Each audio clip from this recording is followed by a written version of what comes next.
फिर बच्चों आज हम ले रहे हैं डिपार्टमेंट अकाउंट विभागीय लेखे क्वेश्चन नंबर 1। इसमें आपके क्वेश्चन को हम रीड करेंगे। सबसे पहले देखिए क्या है। हिंदुस्तान इलेक्ट्रॉनिक्स का 31 मार्च 2018 को समाप्त होने वाले वर्ष का लाभ हानि खाता निम्न प्रकार से है। P&L अकाउंट आपको दिया हुआ है, अंडरलाइन कर लेंगे। इस P&L अकाउंट में इसने क्या लिखा है, परचेज भी लिखा है, इधर सेल्स लिखा है। इसका मतलब trading and P&L combined account बनाया हुआ है इसमें, तो अलग से कोई लिखने की अपने को आवश्यकता नहीं है। तो ट्रेडिंग एंड P&L दोनों हो गए। सबसे पहले परचेज दिया, विभाग कौन कौन सा है, X, Y और Z, 3 परचेज दे रखे हैं। विभाग X कौन सा है, ट्रांजिस्टर। विभाग Y कौन सा है, टेप रिकॉर्डर। और विभाग Z कौन सा है, instruments for the repair etcetera. तो 3 डिपार्टमेंट इस सवाल में कहे गए। ट्रांजिस्टर यानी जिसको हम रेडियो बोलते हैं, टैप रिकॉर्डर यानी आपको पता ही है कैसेट्स जिसमें होती है, और एक जिसमें हम इंस्ट्रूमेंट को रिपेयर करते हैं। तो 3 विभाग हैं, X, Y और Z, शॉर्ट नेम इसका होगा। सैलरी एंड वेजेस दिया हुआ है 48,000, रेंट दे रखा है 10,800, सन्ड्री एक्सपेंसेस 11,000। अब आप देखो ये तीनों खर्चे आपको कहीं पे भी ये नहीं बताया कि X का कितना है, Y का कितना है और Z का कितना है। तो ये आपके हो गए इनडायरेक्ट एक्सपेंसेस। क्या हो गए, और इसको हम कह सकते हैं कॉमन खर्चे। तो ये जो कॉमन खर्चे है ना, इनको हमें X, Y और Z तीनों में बांटना है। बस ये ही हमारा मेन सवाल रहेगा। और उसके बाद में प्रॉफिट का आंसर दिया हुआ है 40,200। लेकिन ये 40,200 जो प्रॉफिट है 40,200 वो किसका प्रॉफिट है, हिंदुस्तान इलेक्ट्रॉनिक्स का ओवरऑल प्रॉफिट है। जबकि हमें ओवरऑल प्रॉफिट नहीं निकालना है, X, Y और Z का इंडिविजुअल प्रॉफिट कैलकुलेट करना है। सेल्स दे रखा है तो सेल्स में X, Y और Z तीनों का अलग अलग दे रखा है। तो ये देखो, ये जब तीनों का अलग अलग दे रखा था तो ये क्या हो गया, डायरेक्ट हो गया। ये भी क्या हो गया, डायरेक्ट हो गया। लेकिन ये जो थे वो क्या हो गए, इनडायरेक्ट हो गए, कॉमन हो गए। उसके बाद में स्टॉक यानी क्लोजिंग स्टॉक दे रखा है 31/3/2018 की। तो क्लोजिंग स्टॉक में X का, Y का और Z का तीनों का स्टॉक दे रखा है। क्लियर है यहाँ तक की बात है। ये आपके क्वेश्चन का ही पार्ट है। अब अन्य सूचनाएं क्या है वो देखिए। अन्य सूचनाओं में सबसे पहले नंबर 1, ट्रांजिस्टर्स और टैप रिकॉर्डर शोरूम में बेचे गए हैं तथा मरम्मत आदि कारखाने में हुई है। तो 2 नाम इसमें आया, एक तो आया शोरूम और एक आया कारखाना। यहाँ पे आप कहेंगे तो शोरूम और इधर आपके हो जाएगा फैक्ट्री। इंग्लिश हिंदी दोनों में आपका रहेगा क्वेश्चन, सही है। अब ये किस लिए बोलता है, रेंट के लिए, रेंट जो था ना उसके लिए। तो अब आगे देखेंगे उसको हम। नेक्स्ट, वेतन और मजदूरी, सैलरी एंड वेजेस का विभाजन निम्न प्रकार से है। इनको कैसे बांटना है वो इसने बता दिया। कॉमन खर्चा है ना, तो कैसे बांटना है वो कहते हैं शोरूम 3/4 और कारखाना 1/4। शोरूम की वेतन और मजदूरी को X और Y विभाग में 1:2 में अनुपात में निश्चित किया गया है। क्लियर होगी यहाँ तक बात। किसके बारे में बोलते हैं ये, सैलरी एंड वेजेस के बारे में, ठीक है। निम्न प्रकार से शोरूम का 3/4 और कारखाने का 1/4। क्लियर। इसमें आगे क्या कहता है कि अब देखो शोरूम में कौन कौन चल रहा था, शोरूम में ना, शोरूम में 2 चीजें चल रही थी, X और Y। हाँ तो बोलो, जबकि Z जो है वो फैक्ट्री में चल रहा था। क्लियर। तो फैक्ट्री को वो कितना कहता है, 1/4 और शोरूम को कितना बोलता है, 3/4। तो इस 3/4 के 2 हिस्से होंगे।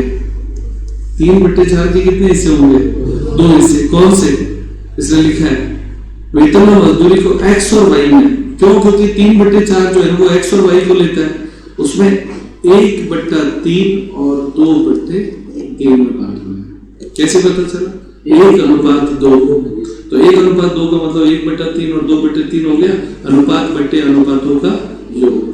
समझ में आ रहा है। थर्ड पॉइंट, कारखाने का किराया 500 रुपए प्रति माह है, रेंट 500 रुपए पर मंथ है, तो 12 महीने का गुणा करेंगे कितना हो जाएगा, 500 इंटू 12 करेंगे 6000। उस 6000 में वो कहते हैं एक्स और वाई विभाग में शोरूम का किराया बराबर बांट देना, ठीक है ना। किसमें, एक्स और वाई विभाग में शोरूम का किराया, तो शोरूम का होगा कितना, 3/4, क्लियर, क्योंकि शोरूम कितने हिस्से में है, 3/4 में, और कारखाना 1/4 में, तो 1/4 तो चला जाएगा जेड में, और 3/4 जो होगा उसके दो हिस्से होंगे, वो हो जाएंगे बराबर और बराबर। तो 6000 का कैलकुलेट करना, तो एक बार 6000 इंटू 3/4 कितना था बेटा,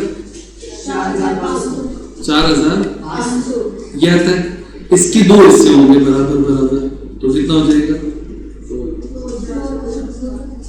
2250 होगा ना, और इधर भी 2200।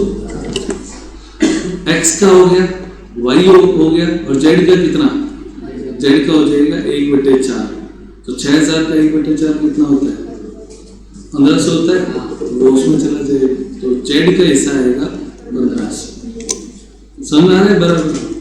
उसके बाद में कहते हैं विविध व्ययों का वितरण प्रत्येक विभाग में बिक्री के अनुपात में होता है। विविध व्यय यानी सन्ड्री एक्सपेंसेस, क्लियर। अब आप यहाँ पे आ जाओ, बस प्रश्न में वापस। आपने इस पूरे प्रश्न को जब देखा तो केवल सैलरी एंड वेजेज, रेंट और सन्ड्री एक्सपेंसेस, तीन ही ऐसे खर्चे थे जो कॉमन थे, तो केवल इन तीन को बांटना ही हमारे सवाल का ऑब्जेक्टिव है। सैलरी एंड वेजेज को इसमें बता दिया कैसे बांटना है, रेंट को भी हमने कैलकुलेट कर लिया, और सन्ड्री एक्सपेंसेस को कहते हैं सेल्स के अनुपात में बांटो। ये रहा सेल्स का अनुपात, ये जो सेल्स है ना, ये सेल्स का अनुपात निकल जाएगा, तो इस अनुपात में इसको बांटेंगे। तो हमारे ओवरऑल जब हम इस क्वेश्चन को सॉल्व करेंगे तो इन तीन चीजों को बांटना है, बस ये इतना ही क्वेश्चन है। क्वेश्चन समझ में आया प्यारे बच्चों? अब हम इसके सॉल्यूशन पार्ट पे जाएंगे। प्यारे बच्चों, अब हम देखते हैं trading account and P&L account. इसमें हमें तीन कॉलम लेने हैं, एक्स, वाई और जेड, तीनों के लिए हो जाएगा। सबसे पहले इसमें हम ट्रेडिंग अकाउंट के पार्ट को लेते हैं, जिसमें सबसे पहला अपना एंट्री आएगा टू परचेज। तो परचेज का तीनों का अलग अलग दे रखा है, 1,60,000, 1,60,000, 1,25,000 और 80,000। ये पहले से गिवन है, डायरेक्ट लिखना है, कोई हर्डल नहीं है। तो टू परचेज सबसे पहले, फिर लिखें बाय सेल्स,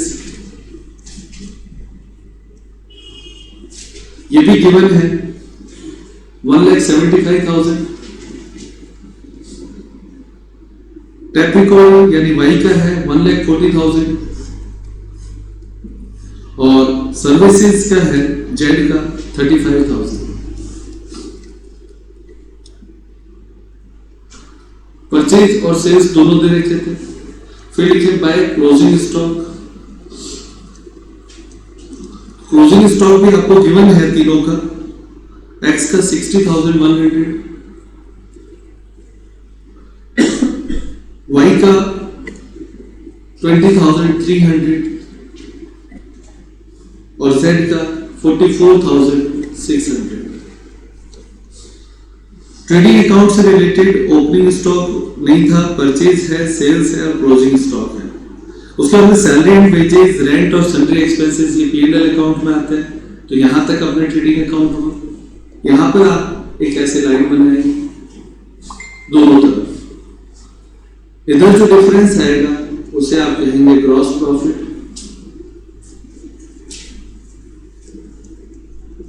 और ये अंतर से आएगा इसलिए इसे आप लिखेंगे बैलेंसिंग फिगर, और इधर अगर डिफरेंस आता है तो उसे आप कहेंगे ग्रॉस लॉस। अंतर जो लॉस आएगा बैलेंसिंग फिगर अंतर से निकलता है। अब आप दोनों तरफ चेक कर लो किस तरफ का टोटल ज्यादा है। जैसे इधर टोटल ज्यादा है, इधर का टोटल लगाओ कितना होता है, टोटल चेक करें कितना होता है। सबसे पहले एक्स की टोटल लगाते हैं, कितना आता है, यहाँ पे टोटल कितना आएगा 2,35,100। 2,35,100। इधर भी ये लिखेंगे 2,35,100 और जो डिफरेंस है वो प्रॉफिट हो जाएगा, वो आता है आपके 75,100, 75,100। ये आपका पहला एक्स का हो गया। इसी तरह से वाई का टोटल लगाएंगे तो वाई का टोटल आता है 1,60,300, 1,60,300। इधर ये घटाएंगे तो इधर भी प्रॉफिट आएगा कितना, 35,300 और टोटल लिख देंगे 1,60,300। अब इस तरफ आपके टोटल इधर का ज्यादा है तो इधर का तो लिख दो 80,000, यहाँ पे डैश लिख दो, इधर दोनों में डैश आ जाएगा और इधर जो डिफरेंस है वो लॉस आएगा। लॉस कितना हो गया 400। ये आपके तीनों हिस्से हो गए, ग्रॉस प्रॉफिट भी आ गया और ग्रॉस लॉस भी आ गया। हो गया बच्चों यहाँ तक? अब इसके बाद में आपको क्या करना है कि जो ग्रॉस प्रॉफिट है वो इधर ट्रांसफर होगा। बोर्ड पे देखो बेटा, तो इधर लिखेंगे बाय ग्रॉस प्रॉफिट। तो ये जो ग्रॉस प्रॉफिट है वो इधर आ जाएगा 75,100, 75,100। फिर इधर आएगा 35,300, 35,300 और एक डैश आ जाएगा। इस तरफ आप लिखेंगे 2 ग्रॉस लॉस। तो ग्रॉस लॉस आपके पहले में डैश, दूसरे में डैश, तीसरे में 400। यहां तक का काम हमें ट्रेडिंग अकाउंट के प्रोसेस से करना था। अब हमारे पास जो काम आया वो है खर्चे। तो इधर लिखेंगे 2। सबसे पहले salary and wages, salary and wages, ठीक है। दूसरा हमारे पास काम है रेंट और तीसरा है टू सन्ड्री एक्सपेंसेस। ये 3 खर्चे हमें बांटने हैं। उसके बाद में इस तरफ का टोटल लेना है अपने को और उधर का भी टोटल लेना है। आप इधर लिख दें इसको।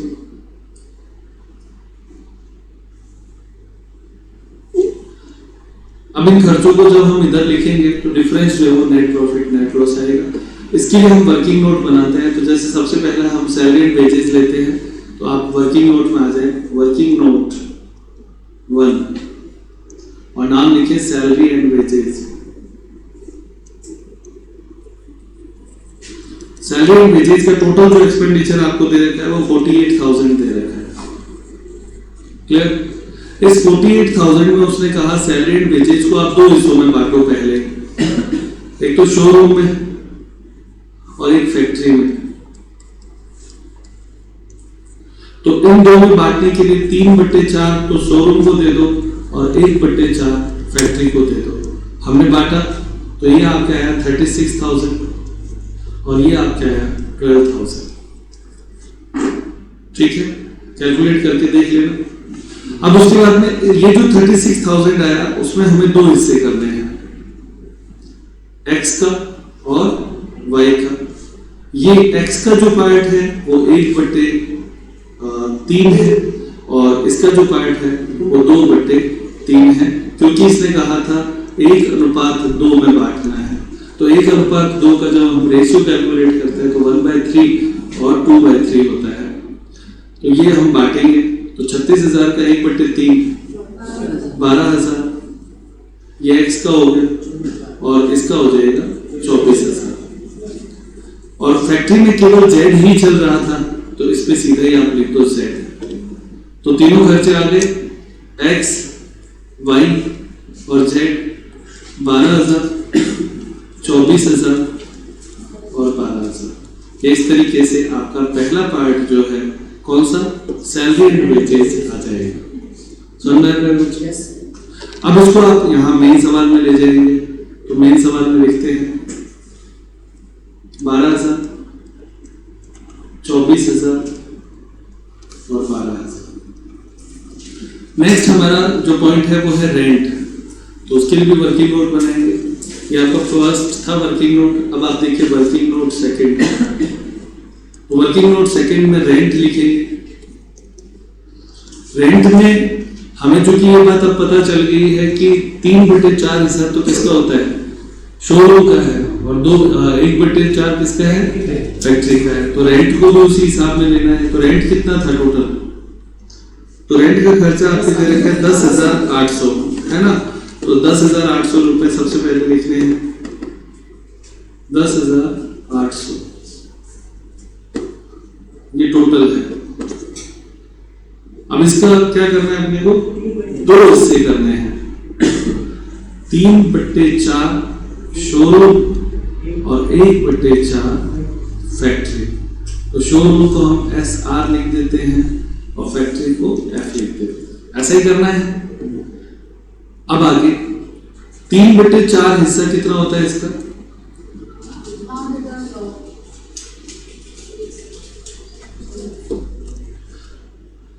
हाँ, प्रश्न में ये लिखा है कि आपके जो फैक्ट्री का रेंट है, ये तो टोटल रेंट है, कितना है टोटल रेंट? ये तो आपका हो गया 10,800। इसमें से फैक्ट्री का कितना है?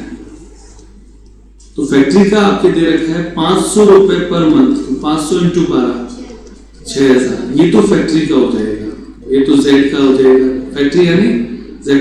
अब पीछे कितना बचा?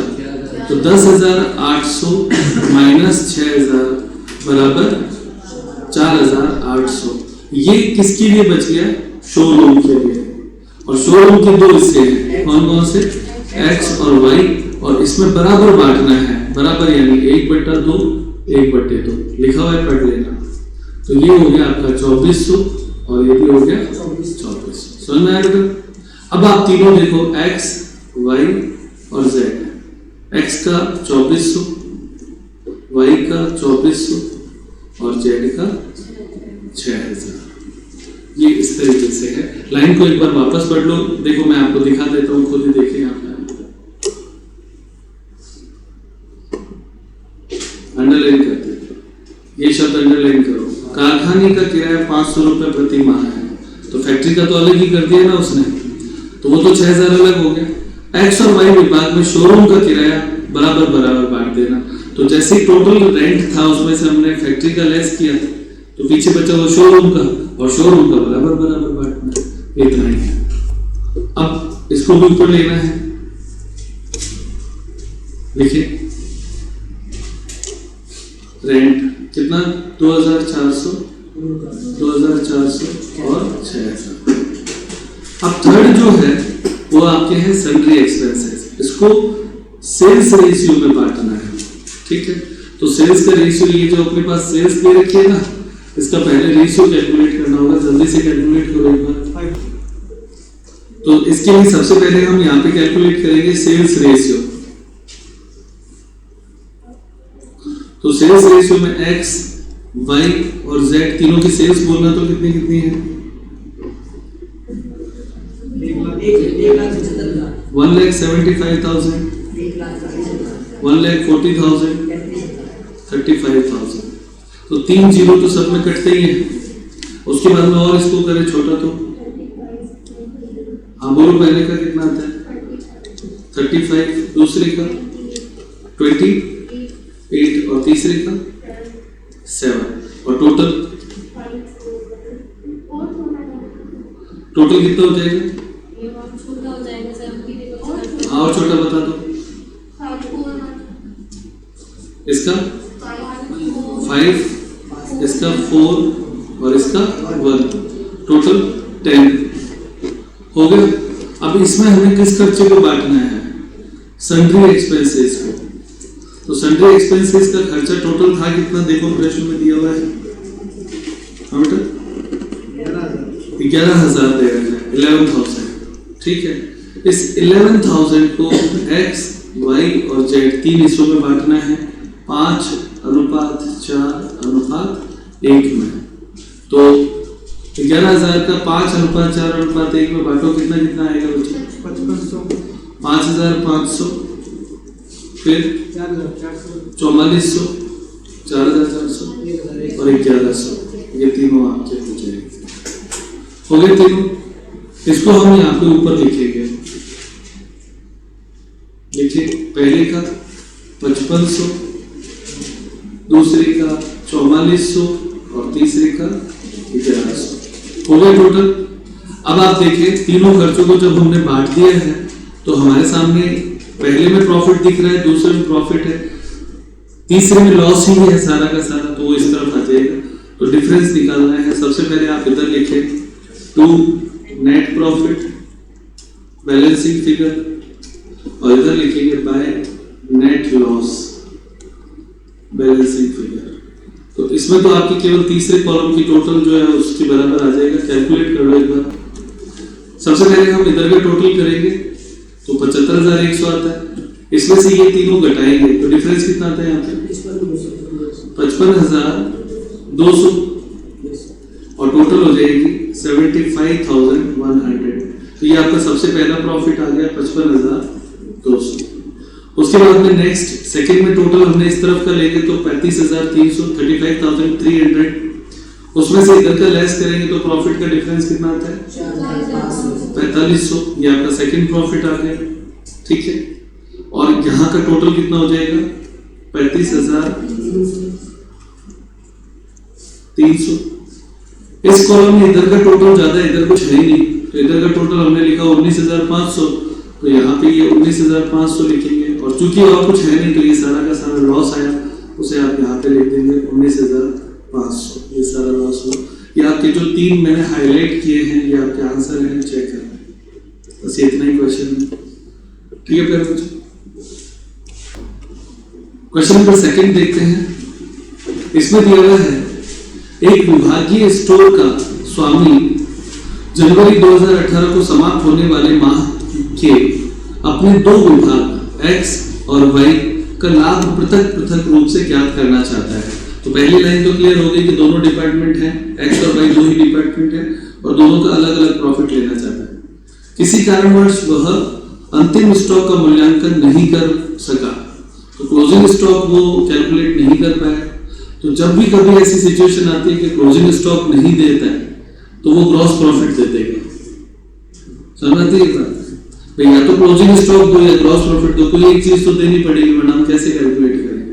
तो आगे वो लिखता है परंतु इन विभागों के लिए सकल लाभ की दर ग्रॉस प्रॉफिट जो है प्रत्यक्ष व्ययों पर विचार किए बिना खर्चों को बिना चेक किए क्रमशः 40% और 30% है। GP rate without considering the direct expenditure, ऐसा लिखा हुआ है, पढ़ना है यहाँ पे देखो मेरा, without considering the direct expenses. इसका मतलब है कि ग्रॉस प्रॉफिट सेल्स पे लेना है, क्लियर, और उसका जो परसेंटेज है वो किस पे बेस करके लिया हुआ है, डायरेक्ट एक्सपेंडिचर को छोड़कर लिया हुआ है। वो कैसे होगा वो हम अभी सवाल में देखेंगे। आगे निम्नलिखित सूचनाएं उपलब्ध है जो अदर इंफॉर्मेशन है। सबसे पहले डिपार्टमेंट एक्स और डिपार्टमेंट वाई दो डिपार्टमेंट है। स्टॉक ऑन जनवरी 1, 2018 तो ओपनिंग स्टॉक हुआ, सेल्स हो गया, परचेज हो गया, उसके बाद में डायरेक्ट एक्सपेंसेस हो गए, ठीक है। यहां तक की काम है। अब उसके बाद में आगे indirect expenses for the whole business, underline करें whole business which includes 5 department. अब आप देखो बहुत स्पेशल बात आ रही है, सवाल में हमें दो अकाउंट जो डिपार्टमेंट है वो ही दिए हैं, लेकिन खर्चा किसका दे रखा है 5 विभाग का। तो हमारे लिए ये चीज विशेष हो जाएगी कि हमें केवल इन दो का हिस्सा लेना है, बाकी जो 3 है ना उनका कोई हिस्सा नहीं लेना है।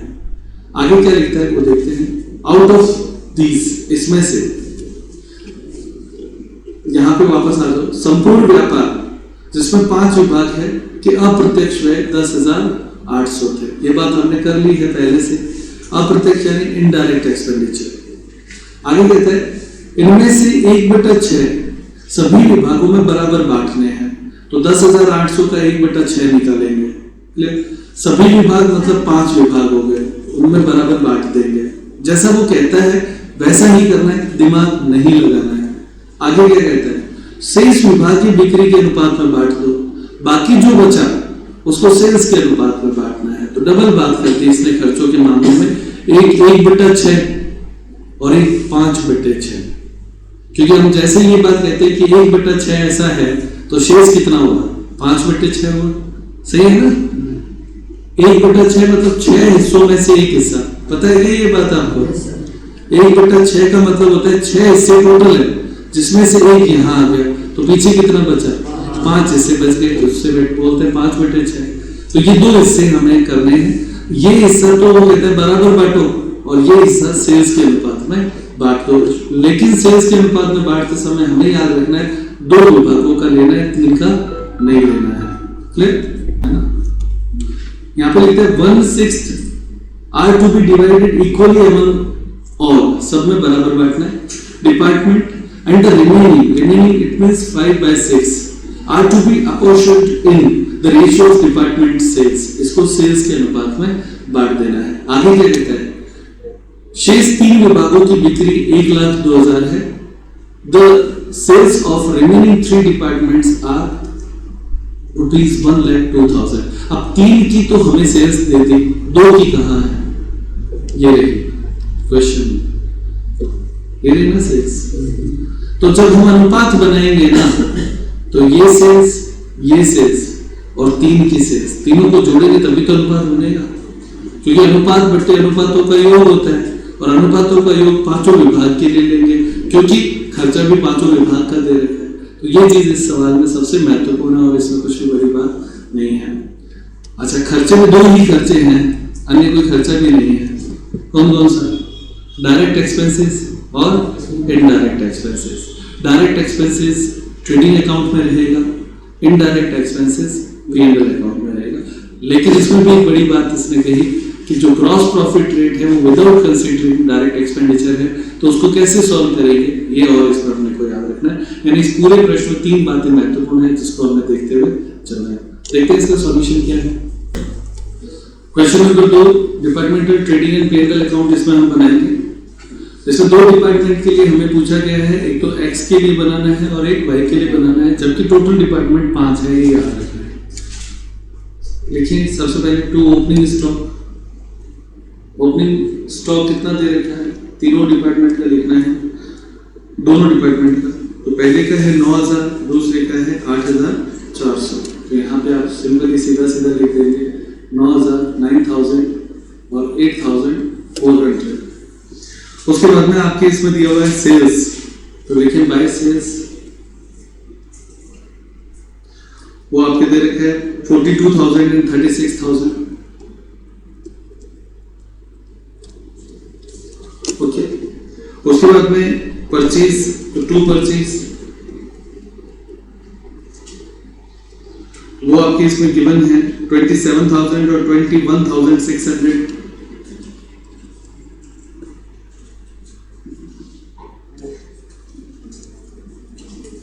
हो गए यहाँ तक की सारी बातें सीधी सीधी गिवन थी। अब आपके इसमें नीचे नीचे दिखा हुआ है डायरेक्ट एक्सपेंडिचर। क्लियर? तो डायरेक्ट एक्सपेंडिचर पे लिख दो 2 डायरेक्ट एक्सपेंसेस। वो आपकी कितना है? दिया हुआ है 5,490 और दूसरा है 8,520। ओके, अब आपको क्या नहीं दिया उसके बारे में लिखते हैं बाय क्लोजिंग स्टॉक। ये हम बैलेंसिंग फिगर से लेंगे। क्लियर? और आपको जीपी दे रखा है, तो जीपी वो आपके दे रखा है एट द रेट, पहला है वो 40% है और दूसरा जो है वो आपके 30% है ऑफ सेल्स। ठीक है, लेकिन विदाउट कंसीडरिंग डायरेक्ट एक्सपेंडिचर है, तो घबराने की जरूरत नहीं है, छोटी सी बात है। आप लोगों को करना क्या है, पहले जीपी कैलकुलेट करना है। ओके, उस जीपी में से डायरेक्ट एक्सपेंसेस घटा देना है और फिर इस जगह पे लिख देना है। इतना सा काम करना है। तो देखते हैं कैसे करेंगे, पर उससे पहले यहाँ पे टोटल ले लो। ये यहाँ पे टोटल का कॉलम आ जाएगा। देखिए सबसे पहला काम आप करो, अब कैलकुलेशन, इस 42,000 का 40% निकालो। Calculate the percentage. कितना आता है बेटा? 12,600। यहां तक समझ में आता है? क्लियर? हाँ तो बोलो। गुड। इसमें से ये खर्चा पहले घटाया हुआ नहीं था ना, तो अब घटा दो। तो 5,490 घटाओ, कितना आता है?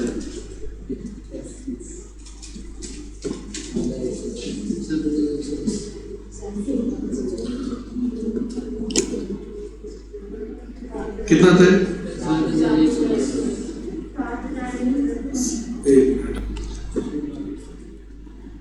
42,000 का 40% निकालना है, जो कि ये नहीं है। लिखो यहाँ पे कितना होता है 16,800, 16,800, उसमें से ये लेस कर दो तो कितना आएगा 310। इसको यहाँ लिखना है, बस ये इतना सा काम करना है। जो सर मैंने लिखा भी था यहाँ पे, जीपी कैलकुलेट करना है, उसमें से खर्चा घटा दो अब, क्योंकि पहले इसको घटाया हुआ नहीं था तो अब घटाना पड़ेगा, फिर जो जीपी है वो भी। इसी तरह से अब आप 36,000 का 30% निकालो, कितना होता है? हाँ बेटा, 36,000 का 30% 10,800। इसमें से ये खर्चा घटा दो 8,520, कितना आता है? हाँ बेटा 2280, 2280। बस ये इतना ही अंतर पड़ता है विदाउट कंसीडरिंग में। अब आप इधर का टोटल लगा लो, इस तरफ का कितना आता है, और इसमें से ये घटाओगे तो क्लोजिंग स्टॉक बैलेंसिंग फिगर आएगा। इधर का टोटल बताएंगे बच्चों 52,800, और इधर का टोटल 40,800। इधर भी सेम लिखेंगे 52,800 और 40,800। इसमें से अपने को डिफरेंस निकालेंगे तो मैंने पहले से लिख रखा है, क्लोजिंग स्टॉक बैलेंसिंग फिगर आएगा पहले का 10,800 और 4,800। ये आपका ट्रेडिंग अकाउंट यहाँ पे कंप्लीट हुआ। किस किस को सुनना है हाथों का करें, वेरी गुड। अब उसके बाद में नेक्स्ट पार्ट, ये जो प्रॉफिट था ये इस तरफ आ जाएगा, तो बाय जीपी 11,310 ये इस तरफ आएगा, और ये आएगा 2280, 2280। अब इधर आपको लिखना है 2, सबसे पहला खर्चा लिखना है कौन सा? Indirect expenses.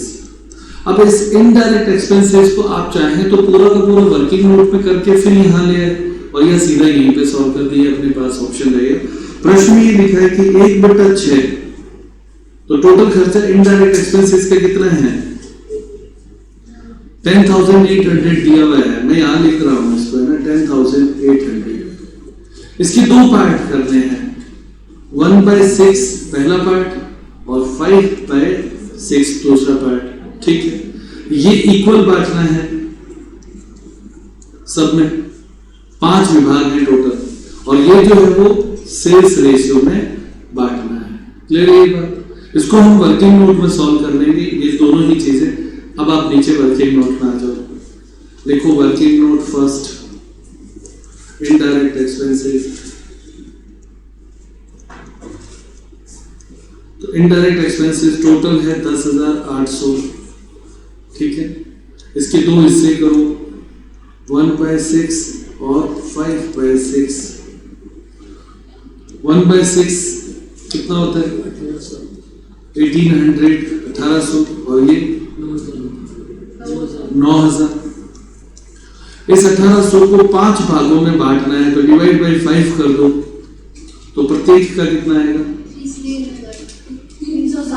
360 ईच। ये तो हो गया पहला। 1/6 समझ में आ गया सभी को? अब कहता है 5/6 जो है यानी 9,000, उसको सेल्स के अनुपात में बांटो, तो इसके लिए अपने को सेल्स रेशियो चाहिए।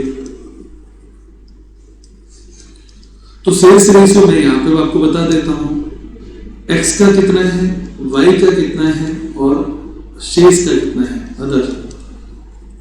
तो एक्स का सेल्स कितना दे रखा है बेटा? 42,000, सही है। वाई का सेल्स दे रखा है 36,000, और अदर मतलब 3 डिपार्टमेंट जो थे, इन तीनों का टोटल सेल्स दे रखा है 1,02,000, है ना। लिखा है the sales of the remaining 3 department are 1,02,000, तो 1,02,000 हो गया। इसको अनुपात बनाओ तो 30 कटाओ और छोटा करो इसे, कितना है? 2 का भाग जाता है 21, 18 और 51, ये होता है। इससे छोटा हो रहा है? नहीं हो रहा तो टोटल लगा लो, कोई जरूरत नहीं ज्यादा छोटा करने की, कैलकुलेटर है अपने पास, कर लेंगे। टोटल लगाओ कितना होता है, कितना होएगा टोटल? 21, 18 और 50, 90, ये इसका टोटल हो गया। तो अब आपको क्या करना है, इस 9000 को बांटना है किसमें, x में और y में। ये अदर को कैलकुलेट करने की जरूरत ही नहीं है। तो x का रेशियो है 21, तो निकलेगा कैसे, 9000 इंटू 21 डिवाइड बाई 90। पहला कितना आता है बेटा, 2100, ये पहला x का होगा। इसी तरह से y का कैलकुलेट करना है, तो 9000 इंटू 18/90 कितना हो जाएगा, 1800।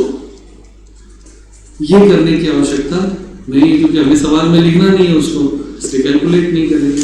तो 2100 और 1800 ये दो आ गए, ये इतना ही सवाल है।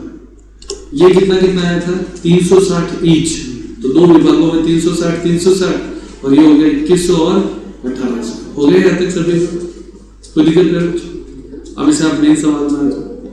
ये इक्वल था, उसमें 360 और 360 लिख दो, ठीक है। और ये जो था वो सेल्स रेशियो में था, तो इसमें 2100 और इसमें 1800। हो गया सवाल। अब आपको केवल इस तरफ का टोटल लगाना है और प्रॉफिट निकालना है। तो इधर का टोटल और इधर का टोटल ले लो। तो इसमें तो चूंकि इस तरफ ही टोटल है, तो वो मैं आपके सामने लिख देता हूँ। 11310, 11310 और 2280, 2280। इधर भी आपकी टोटल तो वही आएगी 2280, और इधर आएगा 11310। अंतर जो आएगा उसे आप लिखेंगे 2NP, नेट प्रॉफिट, और वो NP जो है वो बैलेंसिंग फिगर से आएगा, यानी डिफरेंस से निकालना है। तो बताओ कितना था, पहले में 8850 और दूसरे में 120। ये आपके दोनों आंसर हो गए। किताब में चेक करो सही है ना, ये आपके आंसर हो गए। हो गए दोनों क्वेश्चन, सभी को समझ आया? हाथों पर करें जिनको दोनों सवाल अच्छे से समझ आए। ठीक है, बहुत बढ़िया। तो आज की क्लास यही समाप्त करते हैं।